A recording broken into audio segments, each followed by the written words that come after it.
Hello and welcome to the Ice Guys. This is the show that takes you into the world of the National Hockey League. Every game, every day, from a betting perspective.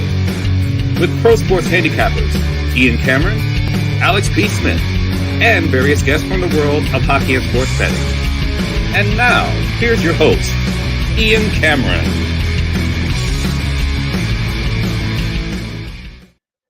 Welcome to the Ice Guys for Tuesday, March the 5th, presented by Boston Hemp Inc. Ian Cameron and Matt Robinson with you to break down the Tuesday card. Alex, on the men today, a little under the weather, not under the weather, but and a little bit of leg pain, if you will. But he's in the chat. He'll be contributing there with his thoughts on the games, and we'll have him back tomorrow on the show. Great Tuesday card as usual. We've got a shit ton of games on a Tuesday night, which is more of the same as usual. And we'll look back on Monday. But first, Matt, obviously, we haven't talked to you on this show, at least since last Thursday, because you were on Tuesdays and Thursdays every week. But we do have to ask, in case people weren't aware of it, Matt Robinson made his return to Senior A hockey in Reno, Nevada over the weekend. It came out of retirement. And to me, and I was saying to him, this is bigger and better than Mario Lemieux, for fuck's sakes, coming out of retirement. Like 20 years ago. This is a big time stuff because you hadn't played, Matt, Senior A hockey in quite some time. Tell us how that went for you. Yeah, obviously I'd been out of the lineup since like the end of October when I hurt my shoulder. Wasn't really sure I was going to play the rest of the year, but we had Sun Valley in town. They're a pretty good team, a lot of ex-pro guys and D1 guys. Which tends to be a little cleaner game.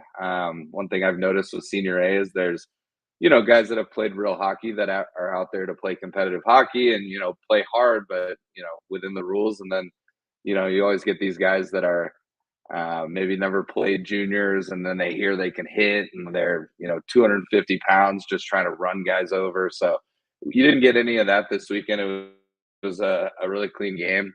We ended up losing 7-5, but as I mentioned to you pre-show, we had a couple leads in the game. I was able to chip in offensively a little bit with the boys. So all in all, it was great to be back out there.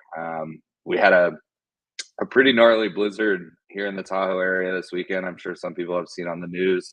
But even in South Reno, we got 2 feet of snow in a 48-hour span, and there was still a packed house of fans there. So shout outs to the fans of the Reno Ice Raiders. It's awesome that they made it out despite the weather. And it was good to be back on the ice with the boys. That's really cool to hear that. So attendance was great. Place was packed. Place was into it. And on a day where the weather wasn't great in Reno, it was a snowstorm that day. So to have that kind of support from the locals, man, that's pretty cool. That's wicked. And you thought you were going to get killed in the game, your team, as you were saying. You were worried about it because they were a loaded team. And you end up, hey, you'll take a 7-5 loss with you chipping in offensively, getting on the score sheet. And at the end of the day, as I said to you before the show, fuck the score. You're with the boys. You're playing Senior A hockey again, having a good time. That's what it's all about, right? Yeah, exactly. And yeah, Friday night, they played before I played, because again, I wasn't sure I was even going to play the rest of the season with my shoulder. And then there was a couple guys that went down with injuries. So then I popped in, but the Friday game was a 8-2. So that's why, I figured, hey, we're short guys. They already lost to them 8-2, but the team played great. I mean, we had a lot of guys chipping in that, we had a lot of guys chipping in across the board. All of our defensive players played really well. Our goalie stood on his head, despite it being a 7-5 game. For those that don't watch Senior A or, low-level semi-pro, that's a pretty typical score. You don't see a lot of 2-1 games in Senior A. There's a mix of level of players. My team got killed Dundas 10-5 last week. Yeah. You don't. You don't maybe play defensively as tight as like a real professional game or anything like that. You got defensemen that might be in their 40s with a guy that just got out of college. He beats them wide, things like that. So there's always a lot of chances, but our goalie stood on his head. So despite the score, but yeah, it was great being back in the locker room. Got to go out for some beers afterwards with the guys. So it felt good to be back out there. Yeah, if there's one of those shot chart maps or heat maps for high danger chances that occur in a Senior A men's game, I mean, it's probably like off the chart. The chart's going to explode, basically.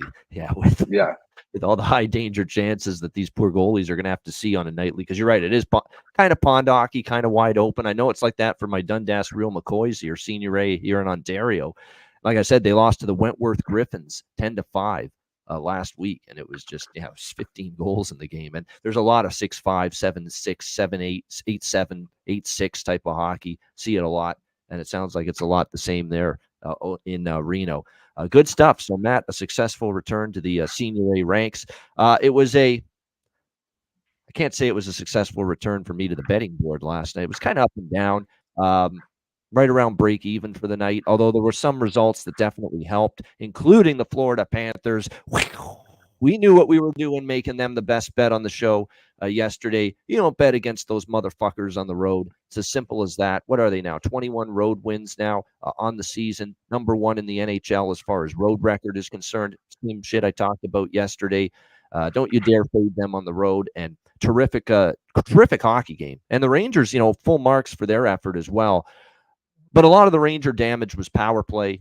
I thought at 5-on-5, Florida dictated the play a lot more. Florida was probably the better 5-on strength team last night. They're the best team in the East right now, period. Okay, there's no debate whatsoever. They're the team to beat in the Eastern Conference. They're playing at a Stanley Cup caliber level, and they've been playing at that level now for about a month or two.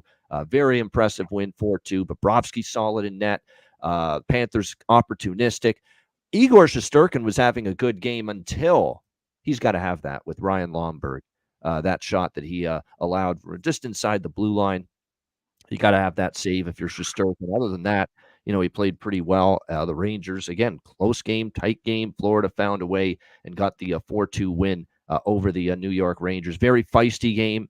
And how about the fact that for the first time in his young career, I think everybody now when the Rangers play expect Matt Rempe to fight now every game because he's just fought so many times. But Jonah Gadjevich kind of went up to him during the game, got in his face, pushing him, shoving him, tried to get him to drop his gloves. Matt Rempe declined this time. And I actually like seeing him do that every now and then. Okay, we all we love fights. I love fights in the sport. I think Matt loves fights in the sport. Alex loves fights in the sport. But you have to also, when you're this kid and you've had to deal with a ton of fucking tough bricks so far with Olivier and Delorier and Ryan Reeves, and you've gone down the gauntlet of some of the toughest SOBs in the National Hockey League, and you see the results. He's got a shiner. He's got welts all over his face. You do have to be a little bit more selective. I'm not saying, stop fighting for the next 3 weeks or month. You just have to be a little bit more cautious, a little bit more selective. You got to be more of a spot picker, if you will, if you're Matt Rempe. And that, to me, is, I think, kind of what he said. We've gone through the gauntlet here. It's not the right time in the game. I think it was still scoreless at the time, or it was a 1-1 or something like that when that encounter with Gadjevich happened. So we figured, let's pump the brakes. Maybe down the road we'll hook up and we'll end up dropping the mitts. But he figured at that time last night, not the best time to do it. But it was an entertaining game, physical, scrums after the whistle, outstanding, back and forth, close game throughout. That is definitely a situation after seeing that game last night. And I know Alex remarked about it too. Wouldn't mind seeing a playoff series or an Eastern Conference final with those two teams. Certainly it would be a good series, and it was a great game last night, 4-2 for the Florida Panthers. Well, got to be official. It's official now. I'm a little bit concerned for the Vegas Golden Knights. I mean, 6-3 loss to the Columbus Blue Jackets last night. Aiden Hill, a couple of bad goals he probably should have had. He hasn't been consistent as of late. There's no really excuse. The blue line's healthy. They're just not playing good defense right now. And I go back to Mark Stone being out. And they did get Jack Eichel back last night. He made his return, last-minute return to the lineup.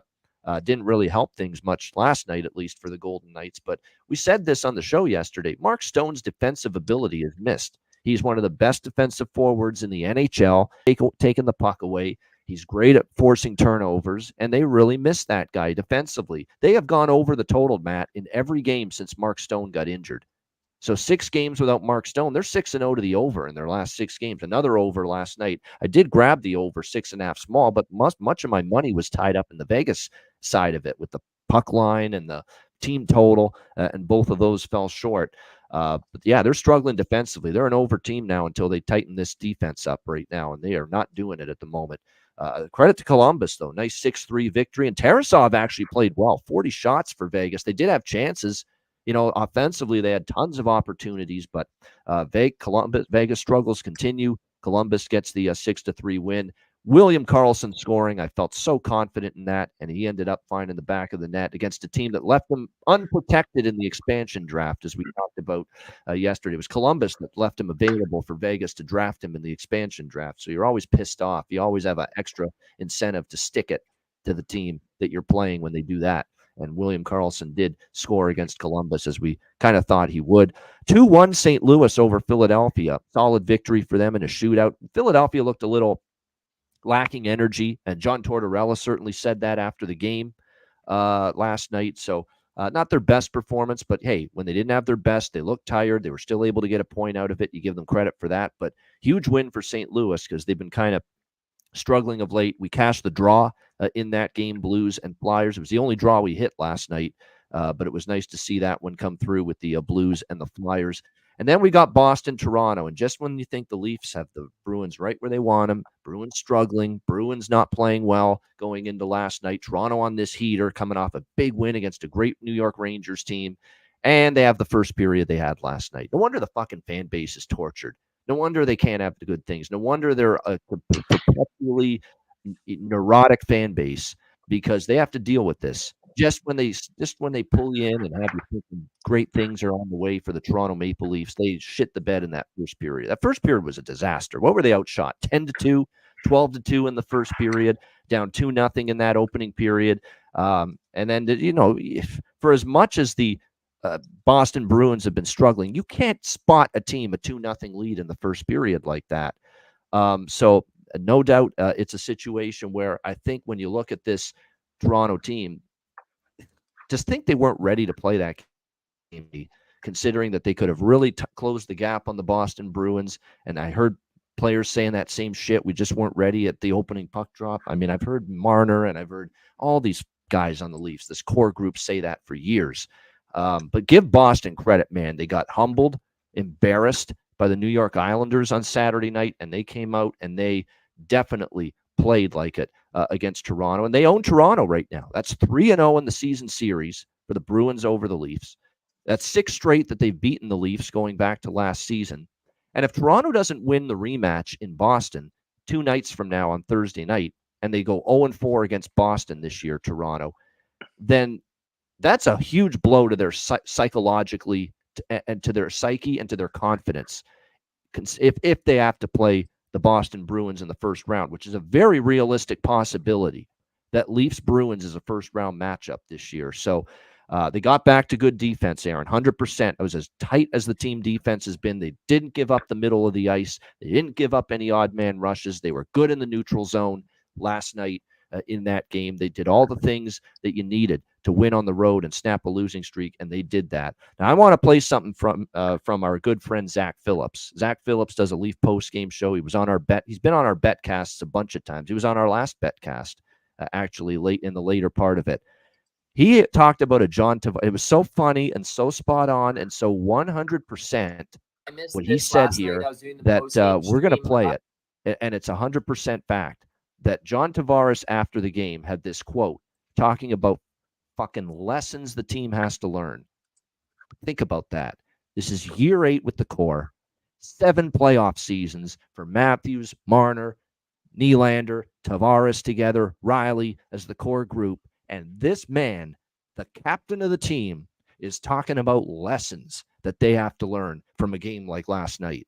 It's really, there's no words to describe it. It's a totally absurd, asinine statement to make that's what they're talking about after a game like that last night. So here we go with the statement here. All right, I missed this last night. I was doing the post-game stream, but tweet that I saw from Terry Koshin about John Tavares. Playing against a team like Boston and games down the stretch, margins are very small. It's a good lesson for us today. No more of the lessons. John, Someone from the Leafs PR team, I don't even care if you are or aren't learning lessons anymore. Someone from the Leafs PR team needs to sit down with this whole team and just put a list on the board and say, here are the words you can't say. Number 1, lessons. Lessons. No more. John, you're in year 15 in the NHL. This is year 8 of this group. No more lessons. Learn your lessons. We don't want to hear about the lessons. Apply the lessons. Zach Phillips, ladies and gentlemen, who does a very good post-game show as well, and a good friend of ours, and does a good show with Alex P. Smith, Edgework, the show that Alex is on. He's 100% right, 1,000% right. Lessons, year 8. If we applied John Tavares learning lessons in year 8 with the Toronto Maple Leafs to real-life college, this guy would be taking exams for 8 straight years in the same fucking course, and he still wouldn't have graduated at the age of 30. All right? That's what we're talking about. If you equate it to school, real life college, I mean, it's just hilarious to hear that. I mean, say anything you want about that game. We weren't ready from puck drop. We got outplayed. We got outworked. All of that's great. The Leaf fan does not want to hear lessons. They don't want to hear that. They want to see the lessons executed. This is the 8th year of this core. Enough talking about we've got lessons to learn. Execute the lessons. And as Zach said, apply the lessons on the ice. It's hilarious, but it's 100% right. But like I say, it's disappointing. Look, we can't lose sight of the big picture. Toronto's had a great month, but that's a huge, huge downer for them to come out that way against Boston and lose like that. The other games last night, 5-0 Colorado, just shellacked Chicago. I mean, no wonder Alex B. Smith is sick and not feeling well today and not joining us. He's got to watch his team get shut out by Justus Onnen in 2 games in a row. A guy that couldn't stop a beach ball for the majority of his starts before the last 2 when he faced the Chicago Blackhawks. All of a sudden, he's Marty Brodeur. Back-to-back shutouts against the Chicago Blackhawks. So, but credit to him. He's actually played better, but still, to see Chicago not even get 1 goal, 2 games against Justus Onnen, and very disappointing. 5-0, just total dominance by the Colorado Avalanche in that game. And credit to Seattle. We talked about a little bit of a tricky spot that was yesterday for Calgary. You know, coming off the Mika Kiprasov ceremony, the thrilling third period comeback to beat Pittsburgh, and they weren't ready to go from the opening puck drop. Seattle was the better team early. They got the lead quickly, 1-0, and then Seattle ended up with the 4-2 win. That was a very heated and testy game. And if I'm Martin Pospisil, and look, this guy's cashed some nice goal props for me at great prices this year, and I thank him for it. And that's the part about him I like. And we've used the word anything as Pospisil to describe his play, but he's got to tone it down 100 notches with what he's doing. He's running around looking for trouble kind of thing. The first hit that he had last night on Adam Larson is already questionable enough. Very, very sketchy to make that kind of a hit along the boards. And credit to Ty Cartier of the Seattle Kraken for going after him. And he wanted a piece of his head and went after him and fought him. And then the second hit on Vince Dunn was that's as bad as it gets. Like you clearly see the numbers. You see him looking into the boards, crouch down. The numbers are staring right at you, and you just crunch him from behind into the boards. You just have to ease up at least somewhat in that situation. Martin Pospisil didn't. He got a 5-minute major in game misconduct, rightfully so. And your little brother, Matt Ryan, actually sent me a message right after that happened and said some clip about him trying to go into the crowd and fight a fan in a USHL game years ago. This guy, Martin Pospisil. So he's clearly got a little bit of a hothead type of thing going on, and a little bit of loses his shit sometimes. And he did that last night for sure. He's going to face discipline, I would think, for that. But a huge win for Seattle, 4-2, as, again, they are still very much alive in the wild card race. All right, Matt, let's get some thoughts from you on last night. Yeah, last night for me was one of those nights that I didn't have a ton of bets out there. I think I placed 4 separate bets. I did go 3-1. I did ride the Florida money line with you. It's too hard to bet against them on the road, especially at a decent price. I know New York's a great team as well, and they are playing well. Excuse me. But that was the only game that I, really planned on watching any of. I was on the Vegas team total with you, which obviously missed. can't believe they scored, 2 goals early in the second and couldn't get, to 4 goals. But I did have the over in that game, which obviously hit. So that kind of counterbalanced that bet there. And then I was on Seattle, Calgary, just because it was a 5.5 spot.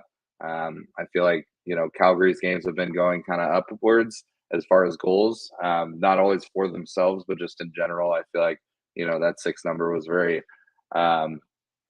feasible. And I mean, as you mentioned, Seattle's still in the hunt. I knew they were going to try and play well last night. So those were really the only bets I placed.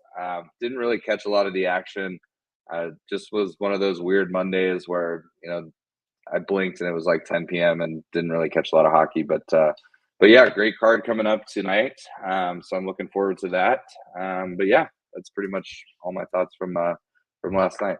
That's okay. It's okay to have those nights. I mean, there's hockey every night from October to April. You're not going to be dialed into it start to finish all night every night. So that's the way it's going to be. But Matt is dialed in for this Tuesday card, as am I. So let's get to it. We will begin with the Florida Panthers, the team that I won best bet with on the show yesterday. They are back in action, back-to-back, taking on the New Jersey Devils. Florida minus 120 road favorites, 6.5 the total in this game.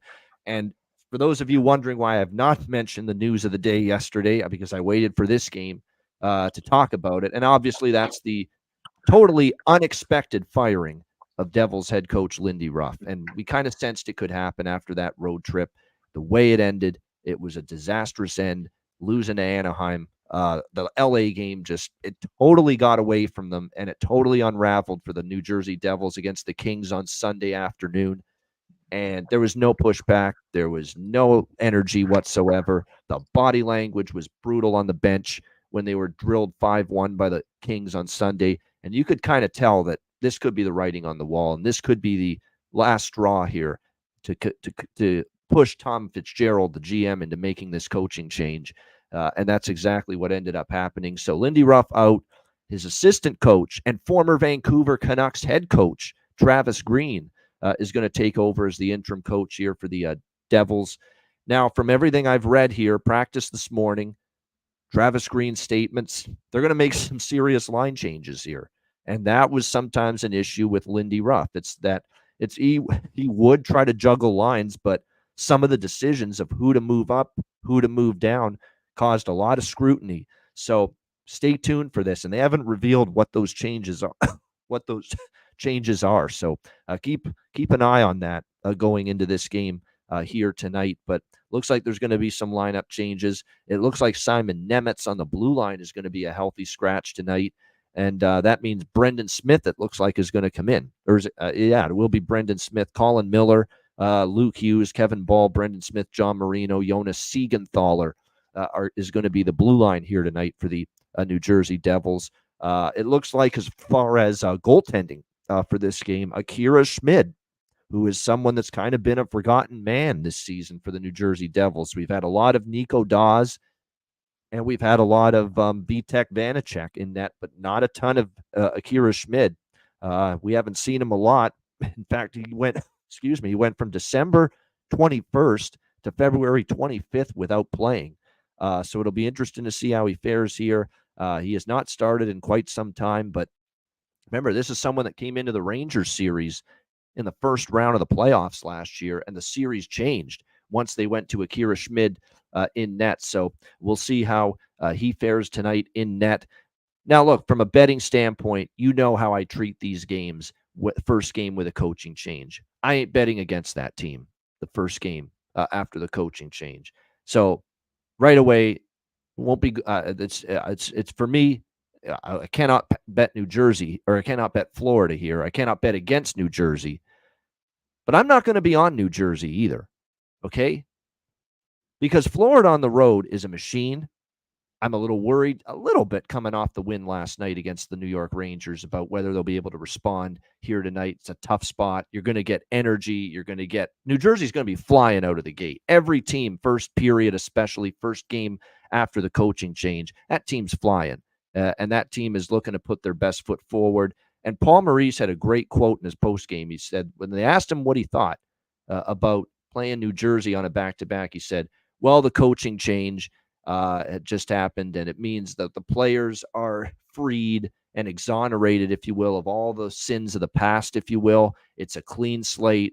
He says he expects them to come out with a burr under their saddle, great energy, maybe push the play, have the better of the play early. And the thing that Paul Maurice said, to match that, we've got to come out, play smart, and we have to come out and play fast. And that was the word he used, fast, early in this game, knowing what the New Jersey Devils could bring to the ice tonight in this first game, and especially this first period with the coaching change. So right when he used that word fast, it got me thinking of a good bet for this game. And to me, it's a bet that I really, really like. Over 1.5 in the first period. I think first period over is just a tremendous look in this game because New Jersey is going to probably come out swarming in this game, push the tempo, be in the offensive zone, be on the front foot. And remember, it's Anthony Stolarz here tonight for Florida, most likely after Sergei Bobrovsky, although Stolarz has played well. But I expect New Jersey to really push the pace. They're talking about doing that. You got Paul Maurice after the win last night against the Rangers saying, if we want to match New Jersey's intensity early in the game, following the coaching change, we need to play fast. So this is actually a very, very strong opinion for me. First period over, -136. Both teams to score first period makes a lot of sense to me. I think it could slow down after that. I'm not bullish about the full game over because, look, Florida games at 6.5 have not been going over the 6.5 very much lately. So I don't know if I love the full game over, but I definitely like the first period over, first period, both teams to score here in this one. I think it's a great look. New Jersey's going to be full of pent-up energy, renewed adrenaline following the coaching change, which most teams are. And I think Florida, though, can also do some damage because remember, they want to start fast. They're going to have energy. Early in the game, Florida is going to be at their best. It's usually when you're on a back-to-back, you get worse, you get weaker as the game goes on. But usually you still have your legs in the first period when you're playing that second night of a back-to-back. So I think Florida will be good early as well.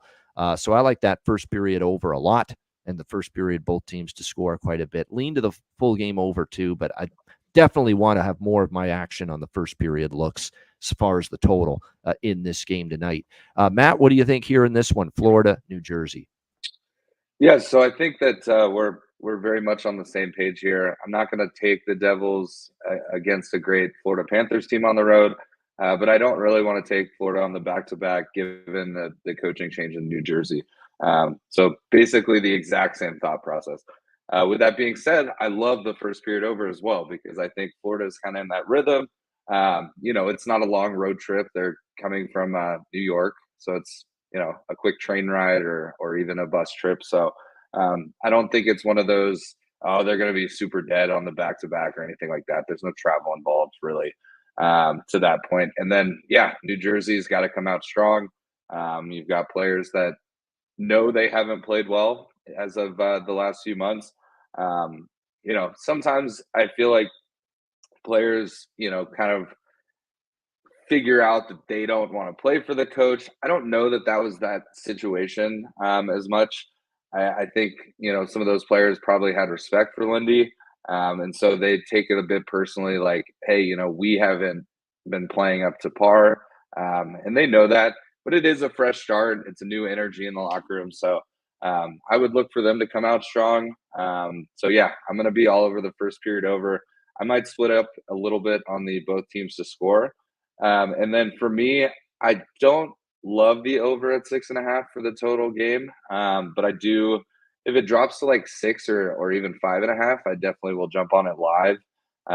So if there isn't a goal in the first 5 or 6 minutes, it might be worth a look to take the game over because I do think 6 is very possible. It could be a 4-2 game, and then you push your bet, and then maybe you get lucky with an empty net, and it's a 5-2 game, something like that. But yeah, I'll probably just be on first period bets pregame, and then I'll try and check out the total live if there is a bit of a slow start. But I don't foreshadow that.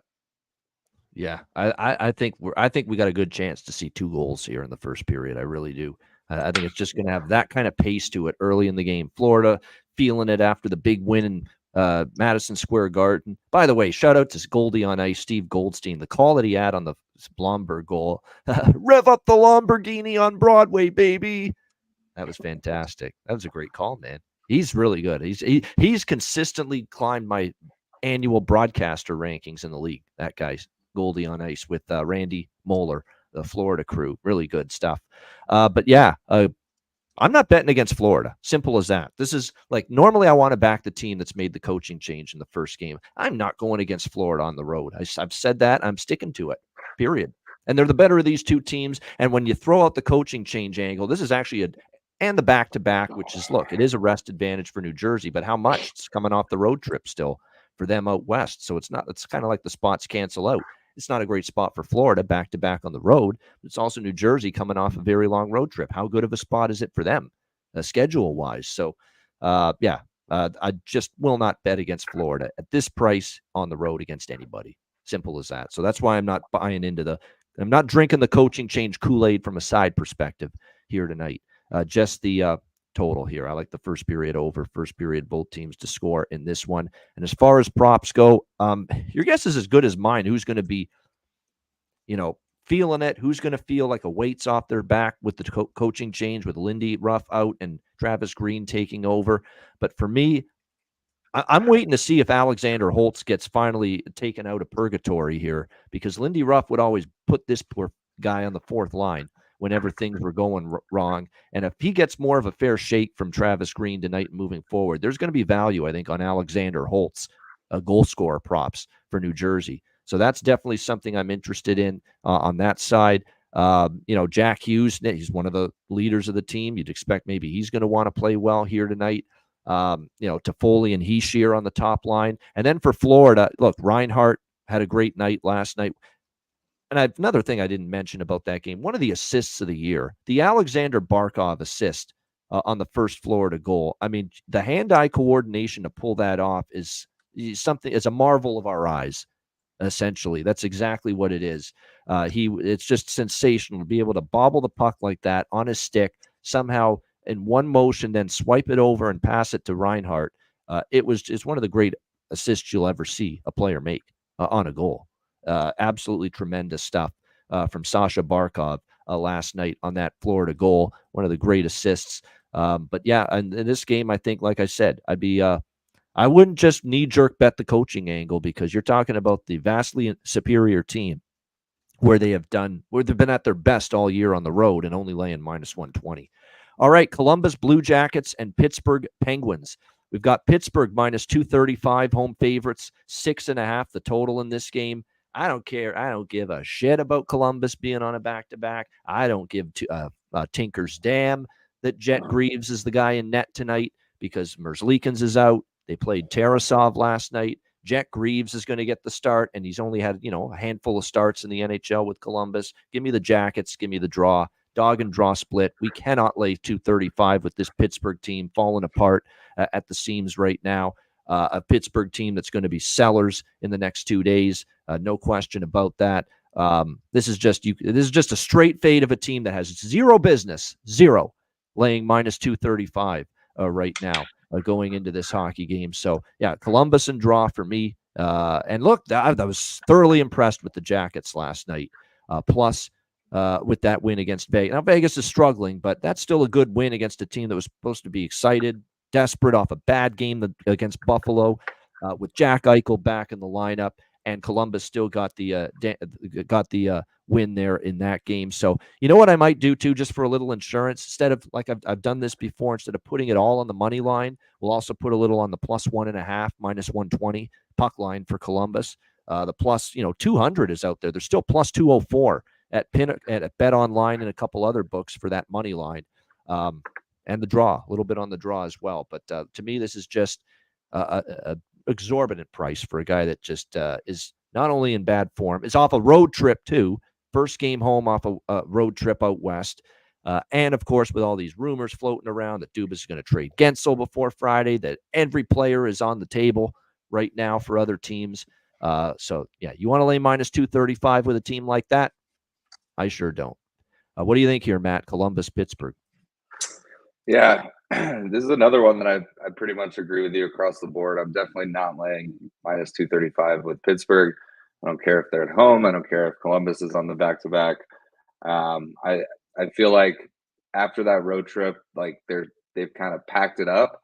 They may play well after some trades are made, get a couple wins late in the season, but I think they're in that span right now where it's just got to be tough to even go to the rink knowing that, hey, we're pretty much gonna implode and start rebuilding, especially for some of those older guys. Crosby's gonna bring an effort. He's not a guy that's just gonna like roll over and die or anything like that. But it's tough to imagine a guy like Malkin, playing well tonight in this kind of spot. So yeah, I like Columbus, especially given the value. I might sprinkle a little on Columbus money line. I could see um, it going to overtime, so I might sprinkle the draw, but I could also it wouldn't surprise me if this is like a 4-0 game in the second period. Columbus is up. So I'll probably split it up just to cover my bases. I may even take a look at I haven't looked at what Columbus team total over is. I'm guessing it's 2.5, or is it? Yeah, you know what? That's not a bad look too. 2.5 at minus 115, minus 120. That's pretty good. I think. Yeah, and I think if you've got to think if Columbus is going to win this game, they're definitely going to score 3 goals during the game. So may split it up, do a little Columbus money line, take the team total over 2.5, and then I might jump just a little bit on the draw, just given the spot that it is a back-to-back. We may see some extra hockey. Yeah, I mean, it's just, I mean, when I look at this game, certainly Pittsburgh is better still than Columbus. I get it, but yeah, this is just, I'm totally comfortable taking plus 190, taking plus 1.5, and probably will sprinkle on the over 2.5 as well. That team total is very good bargain in my opinion. Over 2.5, minus 120 in this game. You know what's funny about this game? Jet Greaves, by the way, for those that don't know, he's a very good friend of Ray Bryce, our friend of the show. Ray Bryce was on with us last Monday on the show. He was a teammate of Ray's at Kalamazoo, the Kalamazoo Wings in the East Coast Hockey League. Jet Greaves, because that's Columbus's ECHL affiliate, the Kalamazoo Wings. He played down there. Ray Bryce, when he was in Kalamazoo a few years ago, had Jet Greaves as a teammate. So that's how they end up friends there. So I know Ray will be excited about Jet Greaves getting the start tonight, his buddy for Columbus in net. Maybe he's going to be able to tune in there. He's over in UK, Wolfblimey, and he's over in England there playing for Manchester, so he might get a chance to tune in, watch his buddy here tonight, get the nod in net for Columbus, because although it's going to be midnight over in UK, but I know he'll try, that's for sure. As far as the total goes right now, Columbus-Pittsburgh has trended over, so I might get in on an over 1.5, over 6.5 split. It could be that way. It could be a sloppy game for Pittsburgh, and they've kind of trended over. Defense has fallen apart big time here the last several games, so I could make a case for a higher scoring game as well with the Jackets and the Penguins. As far as props, there are some good ones in this game. Alex Nylander. Look, I don't love betting props all the time off someone off a hat trick. And he had a hat trick last night against Vegas. But he was playing against a team that just traded him. Pittsburgh gave up on him, said, we don't want you anymore. We're sending you to Columbus. How do you not take Alex Nylander tonight? Now, again, the only thing that worries me is these guys that usually have a hat trick, they don't do anything. They don't do shit the next game. So that's my one fear. But you have to bet the angle. And the angle is this guy just got traded from Pittsburgh to Columbus. He wants to make a statement, I think, tonight. First time playing the Penguins since that trade. And you could say Bemstrom on the other side for Pittsburgh. Columbus traded him away. So you got these two guys going back to play their old teams that were involved in that recent trade between the Blue Jackets and the Penguins. You got Bemstrom for Pittsburgh. What is he, plus 450 to score a goal tonight? Excuse me, at DraftKings. Really good price. Again, plus 450 for Emil Bemstrom. And then, of course, for the Mr. Hattrick, Alex Nylander. I can't call him the poor man's Nylander anymore. I always call him that, Matt. Poor man's Nylander. Alex Nylander, because, of course, William is just, heads and shoulders above him and has been his whole career. But he's not. I can't say that now. That was a hell of a performance by Alex Nylander last night. Plus 440 at Bet Rivers for him to score a goal tonight for the Columbus Blue Jackets. So, yeah, that's what I look at. That's the first thing that stood out to me. I'm like, oh, Columbus and Pittsburgh are playing? That Bemstrom Nylander trade that just happened. Nylander from Pittsburgh to Columbus, Bemstrom from Columbus to Pittsburgh. And right away, that's what stuck out to me in this game. Those two guys maybe to find the back of the net against their former team here tonight.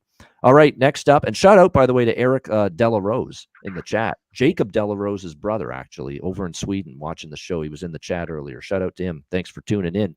St. Louis Blues, New York Islanders. New York Islanders minus 185 home favorites, 6 the total here in this game. Yeah, the Islanders are playing better hockey, but they're not let's lay minus 185 with team, at least not for me right now at this point in time. But again, they've had a nice little run. They've won 3 in a row, beating Dallas in overtime, your Stars last week, Matt, 5-3 Detroit on the road after that, and then a 5-1 home win against the Bruins on Saturday. And they catch the Blues off a back-to-back, winning in a shootout against Philadelphia, 2-1 last night. So, definitely a spot advantage for the Islanders, rest advantage, no question about that. Can they take advantage of it? That's going to be the question. This is going to be one of those games where St. Louis on the back-to-back, we've talked about this a lot, the first period is usually when these teams are at their best as far as coming out strong.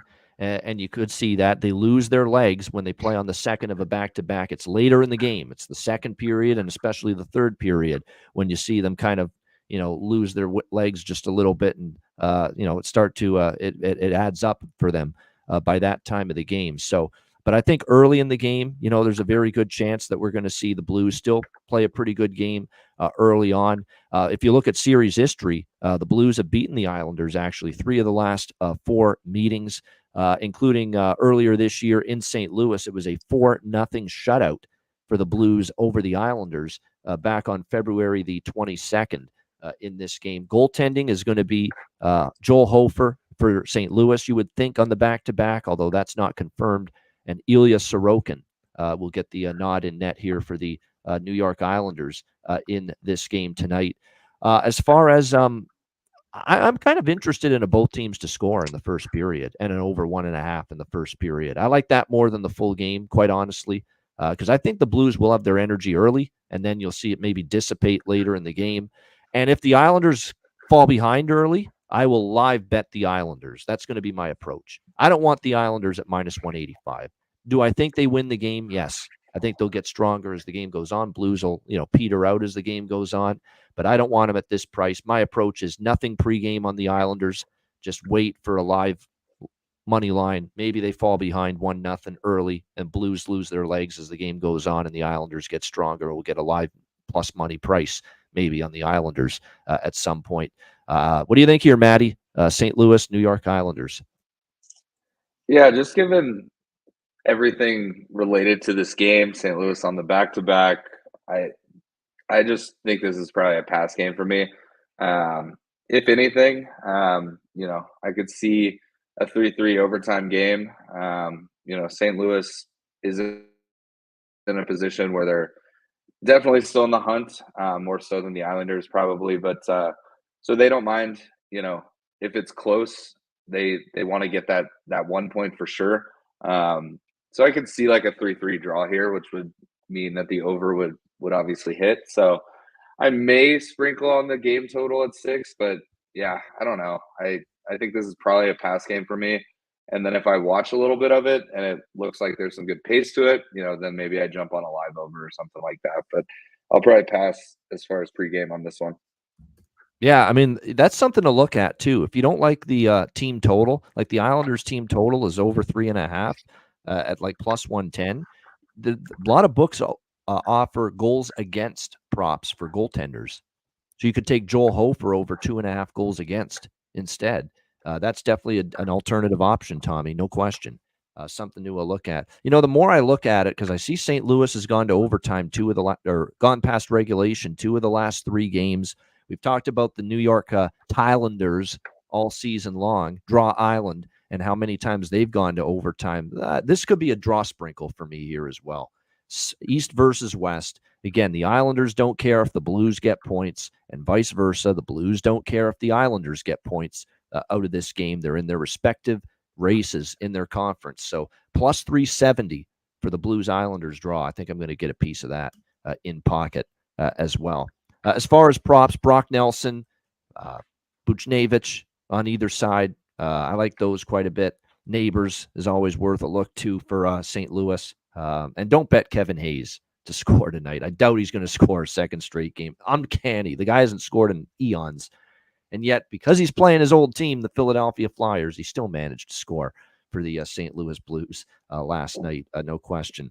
All right, next up, we continue along. It is the Edmonton Oilers and the Boston Bruins. What a game this should be. Looking forward to it. Edmonton beginning an East Coast road trip, back-to-back for the Boston Bruins after a much-needed stop-the-bleeding kind of win for them last night against the Toronto Maple Leafs. Edmonton minus 125, road favorites, 6 the total in this game. So this is a nasty little sandwich spot for the Bruins here. Not that, look, it should be up for Edmonton. It's a really good hockey team here, but you beat Toronto last night. This is in between playing Toronto again Thursday night at home. So we'll see if Boston can rev it up here. It's going to be Linus Ullmark on the second night of back-to-back games for the Bruins. Skinner, we expect to be the goaltender here for Edmonton. Stuart Skinner for the Oilers. The Oilers have certainly calmed the waters again. 4 straight wins after that little rough patch they went through, beating the Kings, Blues, Kraken, and Penguins in their last 4 games. This will be their toughest foe of the bunch for sure. But I like how this sets up for Edmonton. They had a very tough, unfortunate overtime loss at home to the Boston Bruins just recently. A few weeks ago, it was a 6-5 overtime victory for the Boston Bruins in Edmonton. So you have a little revenge situation here for the Oilers. And I think they get the job done. I like Edmonton here. Minus 125, a Bruin team on a back-to-back. Revenge situation. Edmonton won in Boston last year at TD Garden as well. Oilers beat the Bruins 3-2 last year in Boston. Cashed as an underdog. And I think they cash as a modest road favorite here tonight. So Edmonton for me, minus 125. Might split it with team total as well, because the majority of times Edmonton wins a game, they score 4 goals. But I think I'll have a little more of my bet on the money line here, because I could also see 3-2, 3-1. Maybe they don't get to 4, but they do win this game. Edmonton continues to play better defensively here with Skinner in net, with a Bruin team coming in back home off a back-to-back. So, yeah, for me, Edmonton minus 125. Totals-wise in this game, it's 6.5 down to 6. I'm a little torn on the total. Boston, I still think it's 6. I don't want to bet under because their defensive play until last night had really been struggling. Can they duplicate that is the big question. It's funny because the game in Edmonton flew over the total. But if you look, the games in Boston have been 2 unders and 2 overs in the last 4 meetings in Boston between these two teams. And funny to look that Edmonton has actually won 3 straight in Boston going back to 2020. So it's actually 3 straight visits to Boston. The Oilers have defeated the Bruins. We'll see if they can make it 4 straight here tonight. What do you think here, Matt? Edmonton, Boston. Yeah, I definitely am on Edmonton here as well. I think Boston got a nice win last night against Toronto. It's tough to replicate, a win against a good team on a back-to-back like that. I know they're at home, so that does help. But yeah, I like Edmonton here. I'm sort of in the same boat. I'm torn on the total. I think, given the firepower of both of these teams, I know they're both playing a little tighter defensively than maybe in the past, especially on the Edmonton side. But it's tough with that many good players in the game to not jump on an over 6. What I may do, I might jump on the first period over and then see if there's no goals in the first 5 minutes, and then see if that drops to 5.5. Just, on the off chance it's a 4-2 empty net win type of game for Edmonton. But yeah, I mean, I definitely can make a case for the over here at 6, just given the firepower of both teams. But yeah, overall, I do think Edmonton ends up winning, and I think that's a solid price for a money line. And the nice piece is if it does go to overtime and Edmonton gets the dub, you still get the win. So no need to buy down into regulation or anything like that. So But yeah, I'll be on Edmonton. I'll probably be on the first period over, and then I don't know. The sixth will be a game time decision. We'll see how the game starts out. All right, good stuff. As far as props for this game, for Edmonton, Ryan McLeod, he's a streaky player. He got on the board the other night. I could see it continuing. I always look for the value with him and with Warren Fogle, Bouchard, players like that. You have to take Zach Hyman, though, in some form. You have to. Goal. You can even go 2 goals now and feel confident right now with the way Zach Hyman is performing for the Oilers. You can go 2 goals for Zach Hyman and, still get like 8, 9, 10 to 1 odds with that because he has just been a scoring machine. 42 goals now on the season for Zach Hyman for this Edmonton team. He's the perfect complement for Connor McDavid on that top line with his work ethic, his ability to get to the front of the net, get to the crease, find those loose pucks. It's just been a great, great fit for him there on that top line for the Edmonton Oilers, no doubt. And then for Boston, there's 2 that stand out. I'm getting geeky again. Morgan Geeky. We cashed a goal prop with Morgan Geeky last night, plus 390. He's feeling it right now. And the obvious one that we have to take, he also scored last night against Toronto. And his Pops is in the building again. And when it's Louis DeBrusk night, and it's Oilers Bruins, and Pop Louis DeBrusk, Jake DeBrusk's father, is going to be in the building calling the game for Edmonton Oilers television with my buddy Jack Michaels. Running Pittsburgh right out of the building, pulsating action. That's my Jack Michaels voice right there. Louis will be with him on Edmonton television. And what that means is it's time for Jake DeBrusk to score with Daddy in the building because he always does. Remember in Edmonton earlier this year, Jake DeBrusk scored with Louis there, even between the benches. So, yeah, Jake DeBrusk, and look, it's been a struggle for him, but he got off the schneid last night. He's plus 360 at PointsBet to score a goal. That's a tremendous price, plus 360 at PointsBet for Jake DeBrusk. The pleasure was all ours. That's what he says at the end of every Oilers broadcast, too. That guy, man. He's something else. But yeah, that's to me a stunning price with Jake DeBrusk. I mean, Jake DeBrusk with Louis in the house, his father. It's uncanny how he scored almost every time. It's been an Oilers Bruins game with Louis working Edmonton television. So again, plus 340 at BetMGM, plus 360 at PointsBet for this Jake DeBrusk prop. I think that's just outstanding. It's one of the best goal props on the night on the board, if you ask me. No doubt about it there with that. All right, next up, we've got Montreal and Nashville. Next up here, we've got Nashville, the Red Hot Predators, who have not lost a game since that U2 concert was vetoed by Andrew Brunette, the head coach. And you would have thought, hey, maybe they revolt against that. It affects their performance in a bad way. It has done the complete opposite. They have not lost. They've been on fire. They're very much still right back in the wild card mix.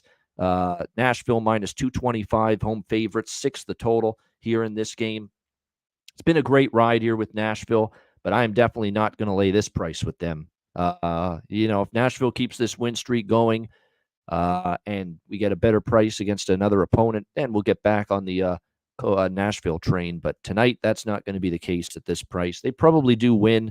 Jake Allen and UC Saros, by the way, is going to be your goaltending battle in this game. Here's the thing about Nashville. During this 8-game win streak, 8-0, they have been scoring goals in bunches. They have scored at least 4 goals in every game during the win streak. Every game during the win streak. So it wouldn't surprise me to see that continue. You're getting a modest, and I mean a modest, over 3.5 team total on Nashville at minus 120 to minus 125. That's what I'm betting. I mean, I don't want anything to do with the money line here, but that Nashville team total over 3.5 for a team that has 4 goals or more in 8 straight games, all 8 games of this current win streak, they have scored at least 4 goals. So that's the clear bet for me. My favorite look in this game. Nashville with Jake Allen in net. 100%. We should be able to see Nashville get 4 goals here. Jake Allen, 5-12, 3.69 goals against average, .892 save percentage. 0-5 in his last 5 starts, 21 goals on 154 shots during that span. And like I said, he's given up 4, 4, 7 in the last 3 starts. So that's 15 goals in the last 3 starts combined, allowed by Jake Allen. Not what you want to see. Nashville team total over 3.5. I might sprinkle on first period full game over as well, because Nashville's suddenly a bit of an over team. Look, their offense is humming right now. You cannot deny that whatsoever. It's been a big reason why they've been putting this win streak together. They've gotten contributions from everyone. O'Reilly Auto Parts. Ryan O'Reilly. He's gotten a goal in 2 straight games. Points in 4 straight games for the Nashville Predators. Philip Forsberg, of course, who continues to be Mr. Consistent. He's got a 5-game point streak going on with 7 points in the last 5 games, 3 goals in the last 5 games for Phil Forsberg for the Nashville Predators. And how about our guy? We've talked about him. Don't sleep on Mr. Cody Glass Repair, Cody Glass Replace. Don't sleep on Cody Glass. Heating up. Hat trick against Colorado. I don't love betting players off a hat trick all the time. 4 points, though, in the last 2 games for him. He's starting to heat up right now for this Nashville team. Yossi has been a contributor from the blue line offensively. I mean, they've just got everything going right now, and that's why they've been putting up 4 goals or more in 8 straight games coming into tonight. Power play has been solid. Their 5-on-5 offense has been great. So lots to like here. And by the way, as far as in Nashville has won 1, 2, 4 straight head-to-head over Montreal here in Nashville. So this has been a tough place to win for Montreal. But rather than the money line, we're going to take this great price with Nashville team total over 3.5, minus 120. Not Alex. Alex ain't here. Maddie, Montreal and Nashville. Yeah, I'm on the same page. I mean, I'm not going to lay minus 225 here. But it's, I'm not going to bet against Nashville on the streak either. I do like that team total over 3.5. I think that's a good look. I kind of lean towards the over here. Again, it might be one that I sort of wait for the game to start and see kind of how it's playing out. Maybe get it at a 5.5 or even a 5 if the first 10 minutes are really slow. But I could make a good case for a total here at 6. I do think, Nashville scoring 4 goals is very likely. But Montreal does have a couple of players that, are still trying to hit their point totals and, things like that. So I wouldn't be shocked if they put a couple in on that as well. So probably just going to jump on Nashville team total and the game total at 6. All right, good stuff. Yeah, I mean, we've said this a bunch when it comes to team totals. Use the team totals method when it comes to a bigger favorite. Why would you lay minus 225 with Nashville when you can bet over 3.5, minus 120, minus 125 for a team that's actually scored 4 straight goals in 8 straight games? 4 goals or more, I should say, in 8 straight games. So definitely that is something you want to pay attention to. Roman Yossi, a lot of people are loving his props tonight. I think over 1.5 points might be worth a look. He had 3-point games against Minnesota and Ottawa, but he's gotten a point in 5 straight games for the Predators. Like I said, he's been on fire. Forsberg's been great. O'Reilly's heating up. They're getting their depth scoring. Someone's Colton Sisson's in the chat too. People talking about how he's had a good run of it against Montreal in the past, and he does have 3 points, all assists in the last 2 games for Nashville. So you could end up being, we got someone with an SOS in the chat. I don't know if it's real or not, so I'm not going to respond to it. I don't know if it's real or fake, but nevertheless, we move on. We've got certainly, Colton Sissons has done some significant damage here against the Montreal Canadiens. I can't argue with it. So there's no question that he might be worth a look as far as props are concerned. All right, next up, we've got Seattle and Winnipeg in this really interesting game here. Seattle battling for points. Winnipeg, obviously, playing good hockey. That was a hell of a weekend for Winnipeg. Back-to-back road wins against Kakalaki and Buffalo. And now they return home, minus 170, home favorites in this game. Total sitting at 5.5, shaded to the under. I understand why this total is 5.5. I think it's probably going to be pretty tight, low-scoring game. We saw that with Seattle, we almost saw that with Seattle and Calgary. The third period, it got a little higher scoring, but the first 2 periods, it was definitely tight. Winnipeg coming back home off a road trip We will see how it goes here in this matchup here with the Kraken and the Jets. It's back-to-back for Seattle after the win in Calgary last night, but it's Winnipeg off a 3-game road trip, so it's not the greatest spot. Spots cancel out potentially here in this game. 2 of the last 3 meetings have gone past regulation, including last year in Winnipeg, last February, 3-2 Jets win over the Kraken here in Winnipeg in a shootout. The only bet for me is the draw here in this game, Seattle and Winnipeg. Matt, what do you think here? Kraken, Jets. Yeah, this is a tough one for me. I mean, I know it's 5.5, which typically is a system play, but I've mentioned it before. When Connor Hellebuck's in net, I kind of wash that because any given night, he can get the donuts. So don't really love anything here, to be honest, ahead of the game at least. I kind of want to see how things play out. I mean, Seattle got a nice win last night. It's obviously similar to Florida. Edmonton and Winnipeg aren't crazy far, but it's still a travel day for Seattle. So it's a little bit different. Sorry, I used the wrong wording there, but I was saying it's a little bit different. Getting from Calgary to Winnipeg.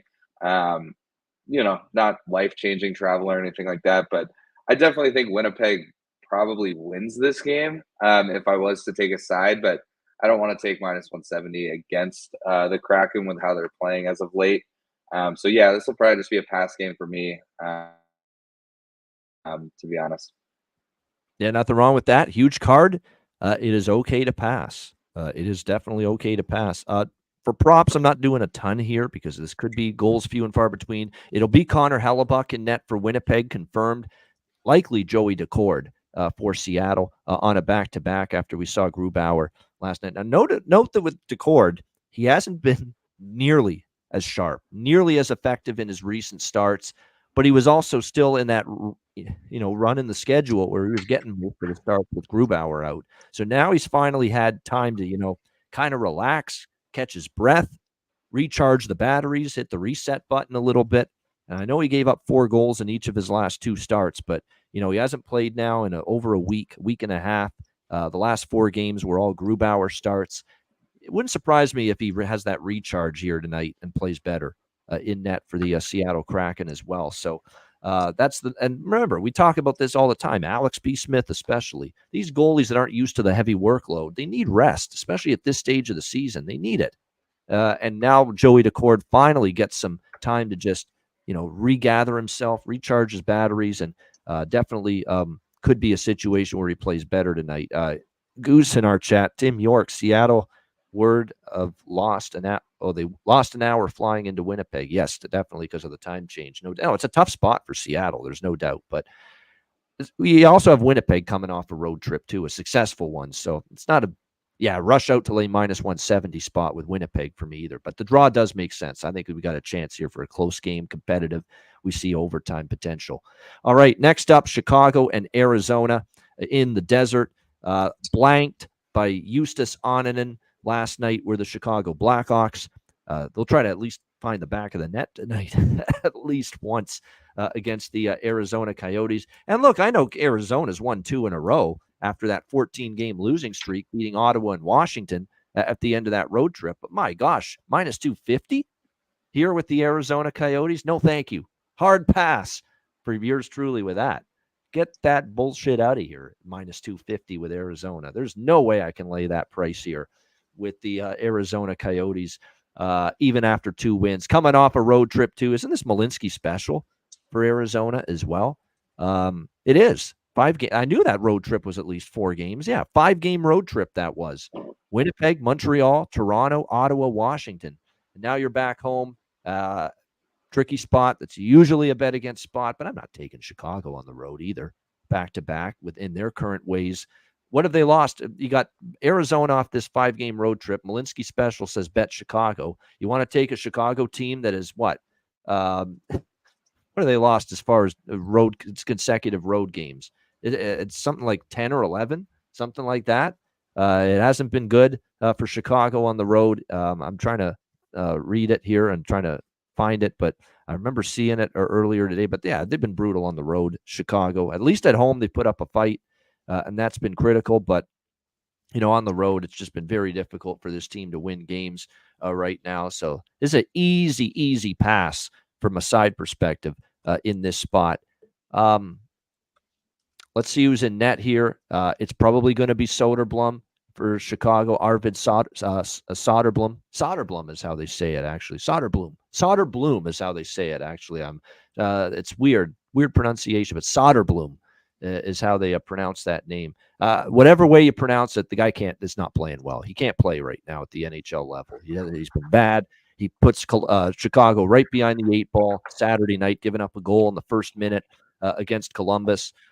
So this might be still an Arizona team total over spot, but this is definitely, if Arvid Soderblom is in net tonight for the Chicago Blackhawks, this is absolutely I'm going to trust Chicago, hopefully, to help me out with this, but maybe both teams to score. I'll stay away from that because I don't know if Chicago's offense is salvageable right now, although this is a spot where a dead, tired Arizona jet-lagged team off the road, they should be able to do some damage, and Ingram hasn't been as good lately either for the Coyotes. So I'm going to go with that first period over, full game over for sure in this game. If Arvid Soderblom's in net, and you just got to hope Chicago can help me out with cashing those overs. What do you think here, Matt? Chicago, Arizona.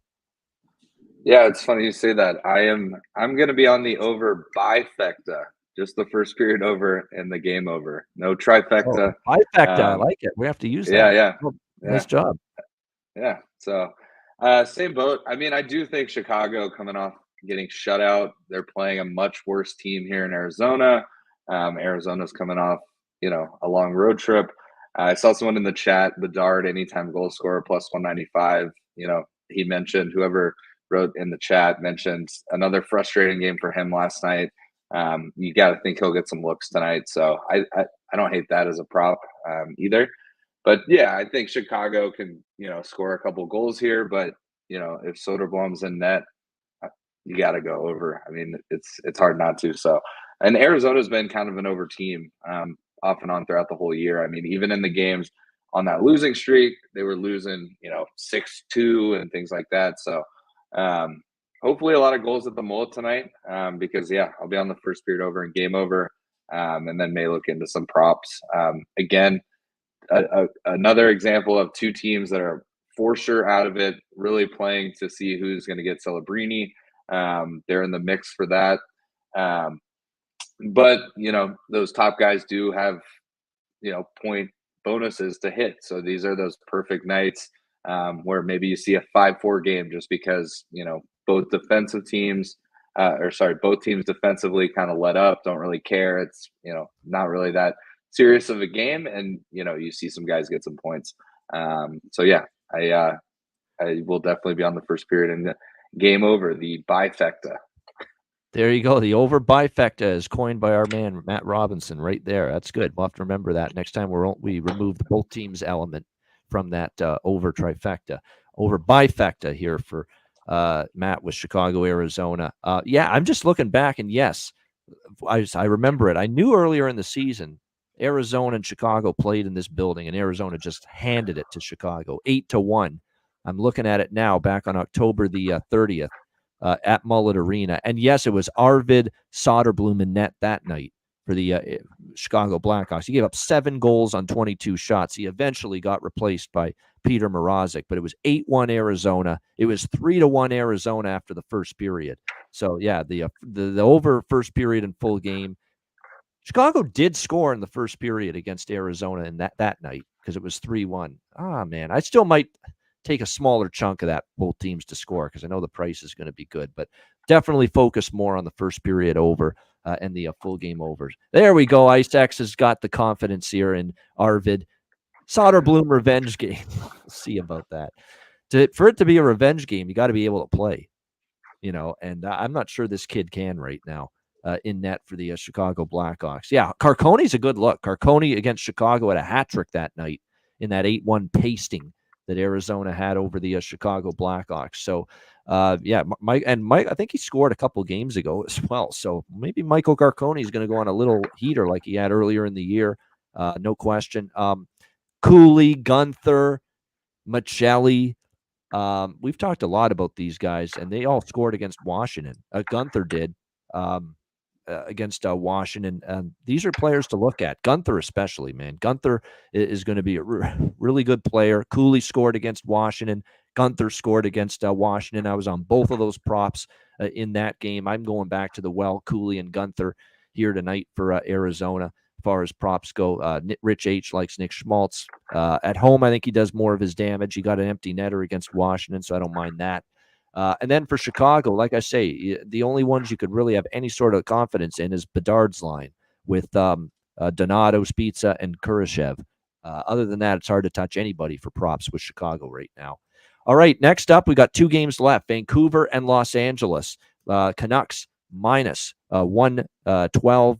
Actually, it's about even money in most places right now, minus 110, both sides. The total in this game currently 6 shaded to the under in this game. I said after the Canucks lost to this LA team last week at home, 5-1, Rick Tocchet said, we've lost our way. We've lost the details of our game. We've lost a little bit of our structure. Our team's more concerned about stats right now. That eventually that this road trip might be a time to get on and buy low on Vancouver. Buy low. After a little bit of a struggle for the Vancouver Canucks recently, they played a shit ton of games, very compressed schedule, a lot of travel, and it added up. They kind of didn't have practice time. They got away from their the way of play, in my opinion. And look, it was only 2-1 against Anaheim, but Lucas Dostal is why it wasn't 6-1. Like, they were totally the better team than Anaheim. They outshot and outplayed Anaheim badly.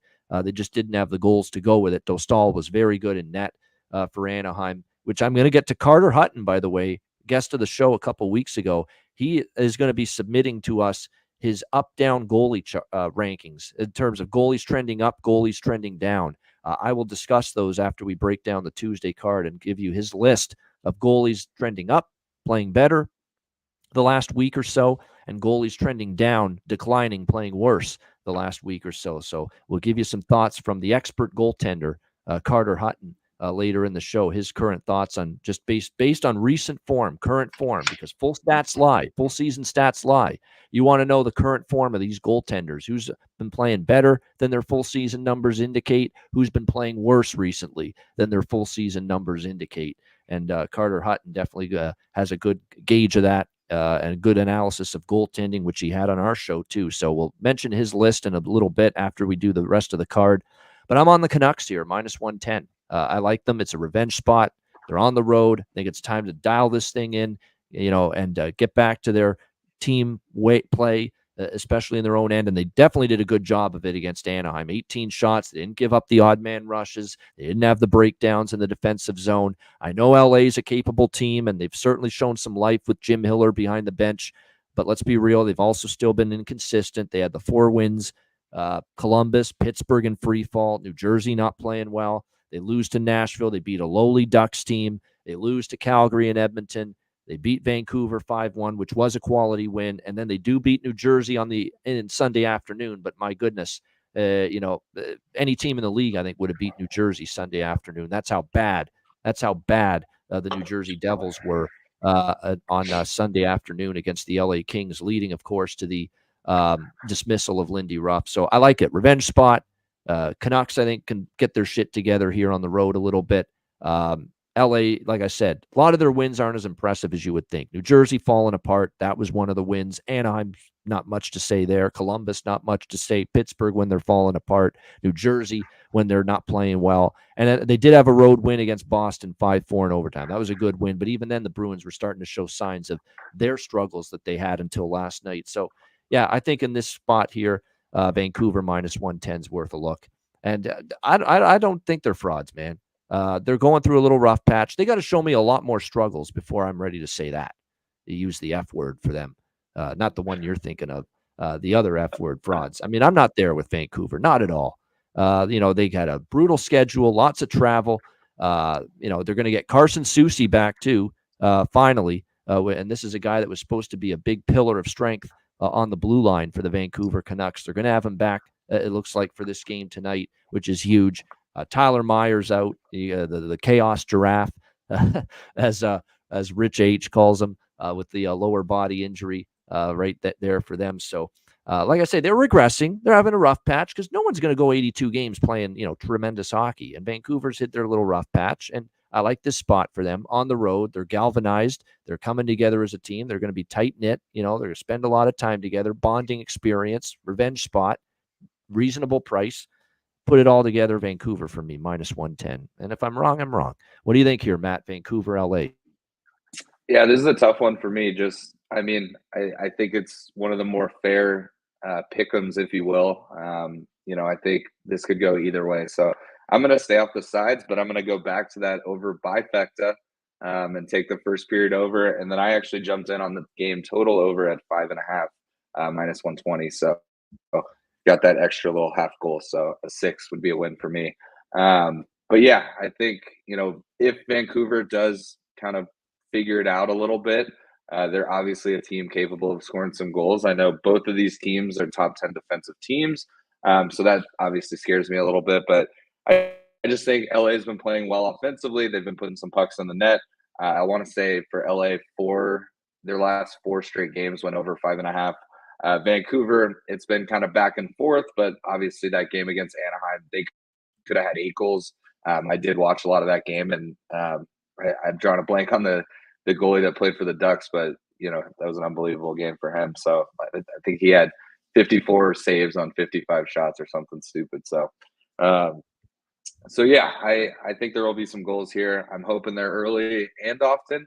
But I think, over 5.5 is a very fair look for two teams that have the capable offense of these two teams.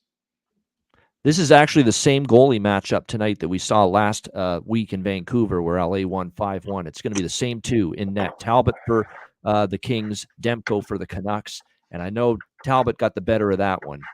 I still am so annoyed that he gave up that goal so quickly against New Jersey the other night. He actually played really well after that. But again, New Jersey wasn't putting up much of a push once they fell behind in that game. Don't be surprised if things balance out tonight. We see Talbot not be as good as he was last week against Vancouver, and we see Demko play a lot better tonight than he did against LA last week. But this is a great game, fascinating game. Hey, the case is there if you like the Kings. The case is there. They've been in good enough form, and certainly a little bit better form than Vancouver lately. But like I say, this is a nice little spot here, redemption for last week, where it kind of got humbled by LA in their building.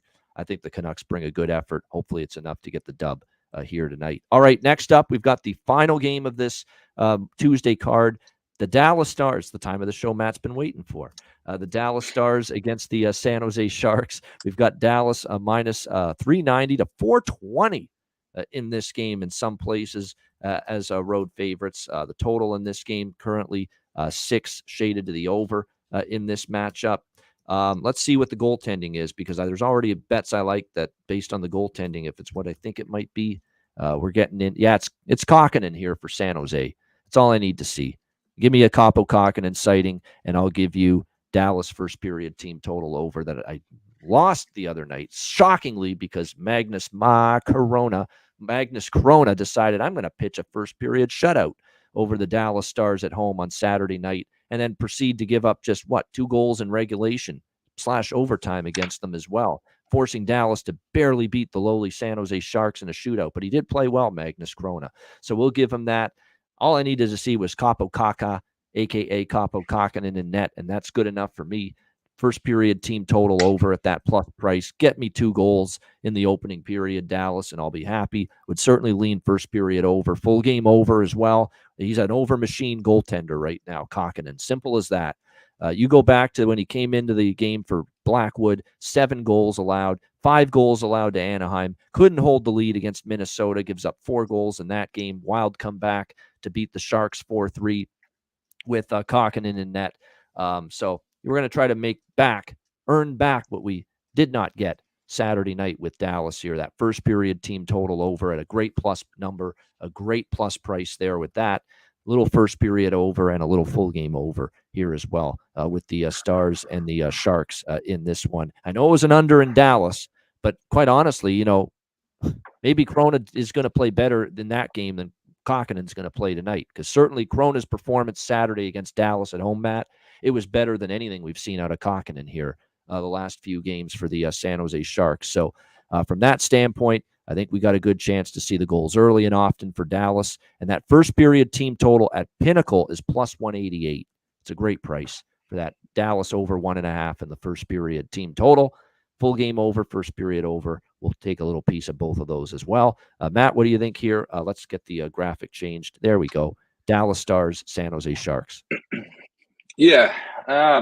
Obviously, that Saturday game was not what a Dallas Stars fan would have hoped, but at the end of the day, they got the 2 points against a team that is so far out of the playoff hunt. Who fucking cares? So, but honestly, because of how that Saturday game played out, I think this is one of those spots. They might have more attention on San Jose tonight because of that, right? That's what you're thinking. Yeah, but I just think because that game was so tight, I mean, San Jose is obviously the inferior team. I think this is one of those Nashville spots. Do I think it's going to be 9-2? Not necessarily. But I do think Dallas is like, you know what? We had to go into a 7-round shootout with this team. It's going to be probably a pretty empty arena at the Shark Tank. They just want to go in, you know, put 5 goals in the first 2 periods and you know, get out of there with an easy win. So that's why I lean towards the first period total. The team total, Dallas Stars 1.5. I think they definitely can get 2 goals in the first. You could look at a first period puck line if you want. It's just not that good of odds for them to have the lead after one. I think it's like even money or minus 110, something like that. But definitely on the over. There's a handful of props I like, some of which I'll get into later on in the show. And then again, I took it on Saturday and it obviously missed by a lot, but the team total over 4.5 with Capo in net, I think, you know, Dallas to get 5 goals is not asking that much. Again, just because of what happened Saturday. If Saturday's game was 6-1 Dallas, I would be on a lot less in this game because I think, you know, it would be a tighter game. So it's because of the Saturday game that I feel Dallas comes out, you know, and really stomps them tonight. So, yeah, I'll be on at least the bifecta and the Dallas Stars team first period over 1.5. And then we'll see what else I jump on a little bit closer to game time. And it's Jake Ottinger, by the way, again, for Dallas. Oh, and I should add that Tanev is in transit to San Jose, and he's a game time decision to play. I think, you know, if Tanev's in the lineup, I'll be excited, you know, to see his first game in Dallas, of course. But I think that'll give the guys a boost if he does, in fact, play. Like, hey, let's show this guy that we're a real contender. You know, he should be excited to be here. Let's, you know, have a good ride. So I'll be watching the beat writers for Dallas, you know, all the way up to game time to see if they announce that. And also Joel Hanley got claimed by Calgary. So it was almost like a little back into the trade for Calgary to pick up Joel Hanley. So wish him the best. You know, he's obviously a 6'7" D, but he is the most reliable guy I've ever seen be able to miss 15 games in a row, healthy scratch, and then jump in and play a consistent game. You know, he's a very uncommon in that aspect. So wish him the best in Calgary. You know, got a good depth 6'7" defenseman. So. All right, there we go. Good analysis. And yeah, great job mentioning the status of Chris Tanev, who actually we thought a few days ago that he was definitely going to be good to go and make his debut for sure by tonight. And even that's not a certainty right now. So might have to wait again. And by the way, when Tanev does eventually make his Stars debut, something to keep in mind, whenever he's in the lineup, doesn't mean the game can't go over the total, but it does hurt the overs a little bit. He is a huge, huge piece defensively, and he helps the unders. Block shots, shot blocking machine, always good positioning in his own zone. So that's why they got him, because they know they got to shore up the D a little bit. Dallas going into the playoffs. As far as props go in this game, William Eklund, by the way, illness for San Jose. He's a game time decision. Barabanov is day-to-day. Blackwood, of course, remains out. Couture and Hurdle are on IR. But Anthony Duclair, man, he's heating up. You could even go with Granlund, Zetterlund, Eklund if he plays. Sturm has even chipped in lately for San Jose. Depth scoring, Zadina. There's actually some decent San Jose props tonight. Now, again, I don't know how much they're going to score, Dallas and Ottinger in net, but there's definitely some props there because they've picked it up. And yes, for Dallas, You know who we're going with: Logan Stankoven, Wyatt Johnston, and yes, I'm going back to the well with Mr. Little Joe, Little Joe Pavelski against the San Jose Sharks in San Jose in the Shark Tank. He didn't score the other night against the Sharks, but I think that angle is still a good one tonight. Joe Pavelski to find the back of the net for the Dallas Stars tonight against his old team. All right, great stuff, great show. Shout out to everyone in the chat. Hit the like button if you haven't done so already. Before we get into all the stuff that we always take care of, the usual business, Carter Hutton, okay, he's going to send us goalie analysis. Goalies trending up, goalies trending down. Here's what he had on his list for this week. Goalies trending up. Believe it or not, Karel Vejmelka for the Arizona Coyotes. And actually, if you watch the way he played against Ottawa and then again against Washington on Sunday, his last two starts, Carter Hutton may be onto something there. He definitely played a lot better for a guy that's had an awful, awful season, and especially awful lately. Vejmelka did play better those last two wins for Arizona, and Carter Hutton just sees his technique and his form is better. He's not moving as much. He's staying more stationary to the puck, to the shooter. And those are things he's observed in Vejmelka here the last couple of starts. And his other goaltender trending up, I don't think anyone is going to debate this, Philip Grubauer, Seattle Kraken. He's been lights out here recently for them. He's been outstanding. So Grubauer trending up, says Carter Hutton. Vejmelka trending up, says Carter Hutton. And the other one is Lucas Dostal for Anaheim. And can't argue with that either. He's the reason they had a chance to win on Sunday against Vancouver. Faced up like almost 40 shots in that game and kept it 2-1 in that one. And he's had a lot of those games lately for the Anaheim Ducks. So those are the goalies he has trending up. Dostal, Grubauer, Vejmelka here in the last week or so. Goaltenders trending down. Believe it or not, Thatcher Demko for Vancouver. And hopefully tonight's not one of those nights that he continues to trend down. But he's got Thatcher Demko trending down for Vancouver, just compared to what he was. Like, it's not like he sucks all of a sudden. It's just compared to earlier in the season. He's not been nearly as sharp here the last little bit for Vancouver. And the other goaltender he has trending down on the decline just in recent form, Linus Ullmark for the Boston Bruins. And he put Linus Ullmark on his list. And this is a guy that he's friends with. Remember, Carter Hutton and Linus Ullmark were teammates with the Buffalo Sabres.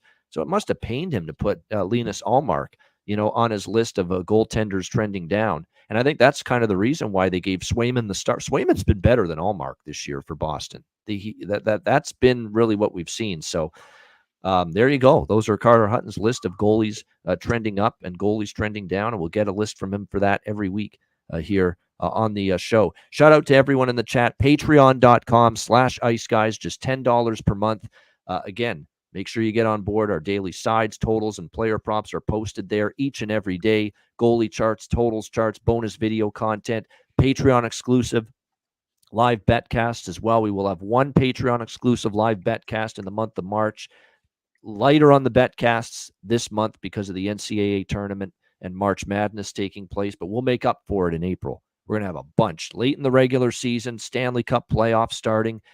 Get ready. We're cranking up the betcasts big time starting in April. So looking forward to that. And again, sign up. Your $10 per month goes a long way to keeping the show going long term. Sign up and subscribe. Patreon.com/IceGuys, just $10 per month. And we have an announcement to make today about the date of our free-for-all public live betcast for the month of March. We have a date.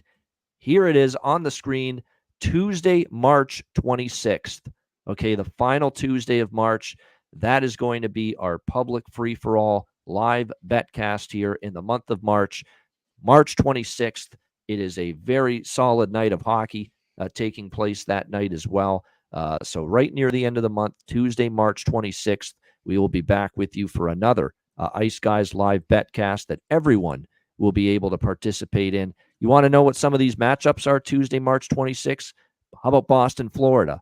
Playoff rematch. Does that sound good? How about a Philadelphia, New York Rangers game? Divisional battle. Both teams in playoff spots right now. Does that sound good? Devils and Leafs. We'll see where New Jersey is at that time.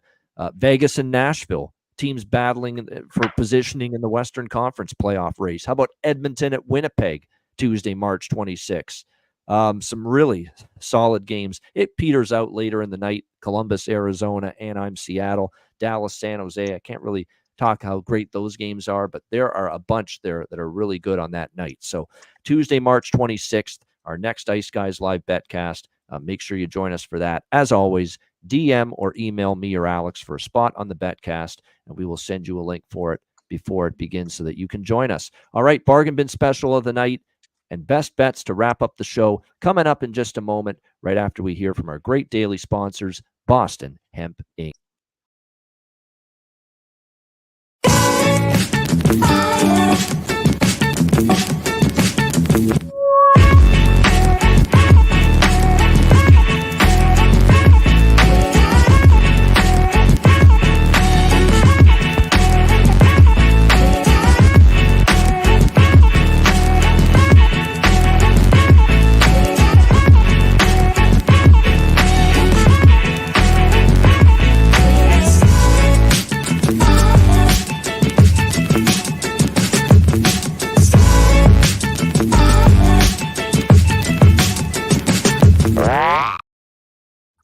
All right, Boston Hemp Inc. Make sure you check them out. Get your products there on the website and use the promo code ICEGUYS to get 20% off all your orders over at bostonhempinc.com. All right, it is time for Bargain Bin Special of the night. I know our man of the hour, Alex P. Smith, is not on the show on camera today with us. He's in the chat, but he did it again. You know, another bargain bin hit for Alex P. Smith last night with Jared McCann over 1.5 points plus 300 for the Seattle Kraken. We'll see what Matt and I can come up with. And by the way, I'll put it up on the screen right now. Alex is going with Matt Dumba at plus 950 to score a goal tonight for the Arizona Coyotes against the Chicago. I got to bet it. He's feeling it right now with the bargain bin special. Alex with Matt Dumba plus 950 against for the Arizona Coyotes against the Chicago Blackhawks for his bargain bin special of the night. I like it quite a bit. Matt Robinson, what have you got here for us tonight with the bargain bin? Yeah, so per chat, I'm going to go back to the Stars on this one. I know last time I was on the show, I tried to jump on another team for the bargain bin, but yeah, I'm going to take this down to San Jose. I think with Dallas, I think that Marchman, Sagan, Duchesne line has really struggled without Sagan. So I'm not going to look at that line tonight. I think I'm going to go back to Old Faithful, Wyatt Johnston, 2 points tonight. I'm seeing it at like plus 325. He's back on the line with Ben and Stankoven. If this is one of those 5-1, 6-0, high scoring game for Dallas, I look to him to get, a handful of points. I may even sprinkle on 3 points, but just as far as the bargain bin goes, I'm going to take Wyatt Johnston 2 points tonight. There you go. Wyatt Johnston over 1.5 points. Dallas Stars bargain bin special for Matt Robinson. My bargain bin special of the night. Sometimes you get bargain bin specials that fall into your lap and you just like, wow, this is incredible. And we've got this here tonight in the Edmonton-Boston game. He's scoring tonight, man. Pops is in the building on Edmonton Oilers television in the booth, calling the game for Rogers Sportsnet with Jack Michaels. And I'm talking about Louis DeBrusk and his son Jake. Every time Louis is there for an Edmonton-Boston game, he is scoring a goal. It's uncanny. And it happened in Edmonton a few weeks ago when the Bruins played the Oilers. There's Louis calling the game in between the benches, and here's his son Jake scoring in the very same game. He does so again tonight. He scored a beauty last night against Toronto to start getting his confidence back. Jake DeBrusk, Boston Bruins, plus 360 at PointsBet for my bargain bin special of the night. Great. It's actually one of my favorite bargain bin specials I've had in recent memory. So it's a great situation, angle, spot, price. Jake DeBrusk plus 360 for my bargain bin special of the night. All right. Whoops. Wrong button. All right, it is time for best bets here to wrap up this show. Matt, we'll start with you. What do you like for best bet? Yeah, so I'm going to take it to a well that's been really good to me in the past. And because I feel confident that Dallas should score 2 goals in the first period of this game, but also knowing that they are very good at giving up early goals to inferior teams. They gave up the goal against San Jose early in the first period on Saturday. So I'm going to take the first period over in the Dallas San Jose game, minus 135 for that over 1.5. I feel like it's a safe bet. I hope that it's just Dallas getting 2 goals, but on the off chance Ottinger gives one up early and then Dallas can score one, that's an easy hit. So my best bet tonight, Dallas, first period over 1.5.